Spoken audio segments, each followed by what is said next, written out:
समजून घेऊया. Power system मधलाच भाग डिस्ट्रीब्युशन सिस्टम. यानंतर पॉवर येते ती डिस्ट्रीब्युशन सिस्टम मध्ये.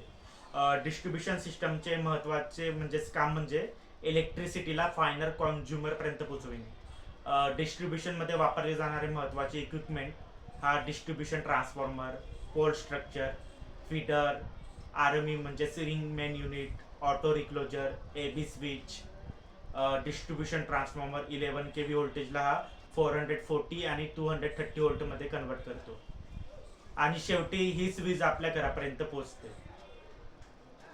आणि यामध्ये कॉन्झ्युमर मध्ये आता इलेक्ट्रिसिटी पोहोचते कॉन्झ्युमरला फायनल कॉन्झ्युमर पर्यंत.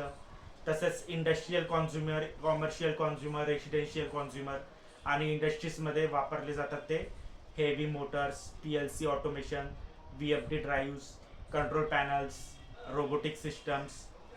तर घरामध्ये वापरले जातात ते फॅन्स, टीव्ही, तसेच रेफ्रिजरेटर, AC, वॉशिंग मशीन आणि मोबाईल चार्जर. आपण फक्त स्विच ऑन करतो, पण त्यामागे हजारो इंजिनियर्स, ट्रान्सफॉर्मर्स, सबस्टेशन्स आणि कंप्लीट पॉवर सिस्टम हा काम करत असतो. मॉडर्न पॉवर सिस्टम बघायचं झालं तर आज पॉवर सिस्टम हा खूप स्मार्ट झाला आहे. जसं की आता नवीन टेक्नॉलॉजी आले आहे, जसं स्मार्ट ग्रिड आलंय, तर स्काडा आलंय, automation, remote monitoring, IoT device.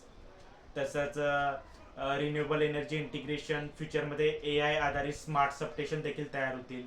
Electrical engineering आता फक्त वायरिंग पुरती मर्यादित राहिली नाही, तर ती फक्त फ्युचर टेक्नॉलॉजीला पॉवर देणारी फील्ड बनली आहे. तर मित्रांनो, हा होता कम्प्लीट पॉवर सिस्टम जनरेशन पासून तर डिस्ट्रीब्युशन पर्यंतचा प्रवास.